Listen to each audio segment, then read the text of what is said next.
Duh, capek nih. Kita istirahat dulu yuk. Yuk, ayo. Yuk. Di mana ya? Ya nih, bener. Panas. Kira-kira di mana ya? Dimana? Itu bagus tuh. Boleh tuh. Ayo, yuk. Bawa ke bawah. Hati-hati. Ayo, Regi. Pegangin. Ayo, santai. Oh.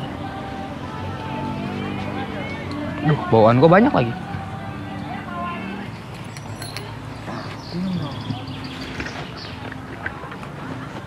Udah minum, Rel? Gak bawa gua. Mau. Boleh dong. Bismillah. Alhamdulillah, seger banget. Ngomong-ngomong soal air berasal dari mana ya? Kok air tidak pernah habis ya walau kita selalu memakainya? Air tidak akan pernah habis, tapi tidak menutup kemungkinan kita bakal mengalami krisis air. Contohnya kayak di Jakarta tuh, sekarang lagi viral tuh di berita-berita, kekurangan air bersih. Nah, betul juga tuh. Makanya kita semua harus menggunakan air seefisien mungkin. Karena semuanya juga ada siklus hidrologi. Benar nggak tuh? Siklus hidrologi itu apa? Kita kan pernah belajar tentang hidrosfer dan dampaknya terhadap kehidupan kan? Nah, salah satu materinya itu ada pada si siklus hidrologi itu. Pertamanya itu siklusnya itu dimulai dari danau yang kita ada sekarang maupun sungai, laut. Itu mengalami penguapan ke atmosfer. Di atmosfer itu mengalami kondensasi. Tahu kan? Nah, kondensasi itu nanti akan membentuk awan. Ketika awan jenuh, maka turunlah hujan atau kita sebut presipitasi. Nah, air yang turun akan meresap ke dalam tanah. Proses itu dinamakan infiltrasi. Dan ada juga air hujan yang mengalir ke limpasan atau biasa kita sebut runoff. Limpasan itu biasanya seperti sungai, danau, rawa, dan mereka itu mengalir menuju ke laut. Oh iya, siklus hidrologi ada 3. Ingat gak kalian? Waktu kelas 10 kita pernah belajar ini tahu? Ya, pertama kan siklus pendek. Yang kedua siklus sedang. Yang ketiga siklus panjang. Masih ingat gak? Oh iya, saya ingat siklus hidrologi pendek. Saya coba gambarkan ya.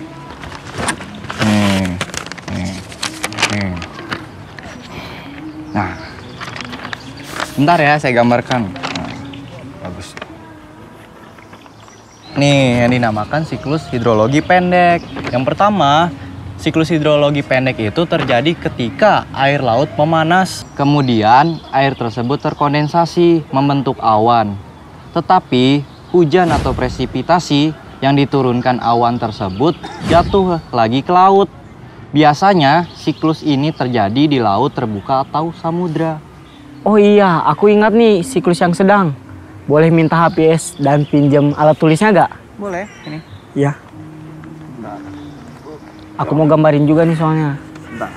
Nah, nih.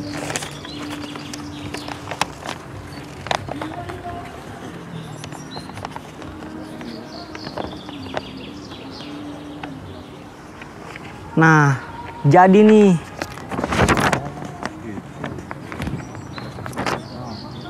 Siklus ini terjadi saat air yang berada pada badan air menguap atau evaporasi, terkondensasi menjadi awan.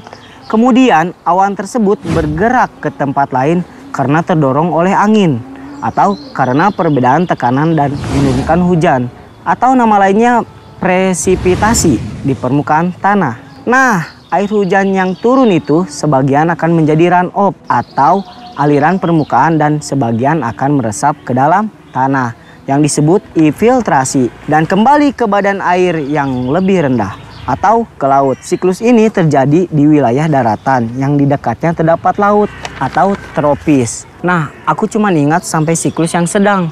Apakah ada yang ingat siklus yang panjangnya? Aku ingat. Boleh minta kertas sama minjem alat gambarnya?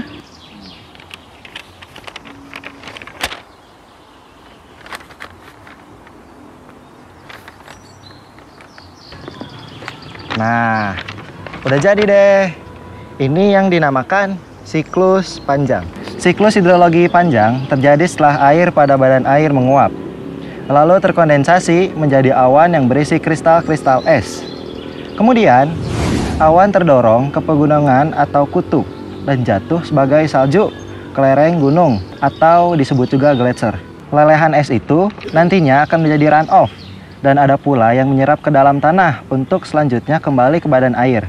Siklus hidrologi ini biasanya terjadi di kutub atau daerah yang beriklim sedang dan juga yang mengalami 4 musim yaitu semi, panas, gugur, dan dingin.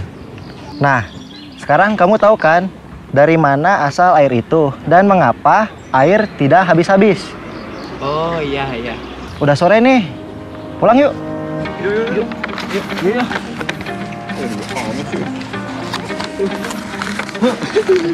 Ay. Cari hati-hati.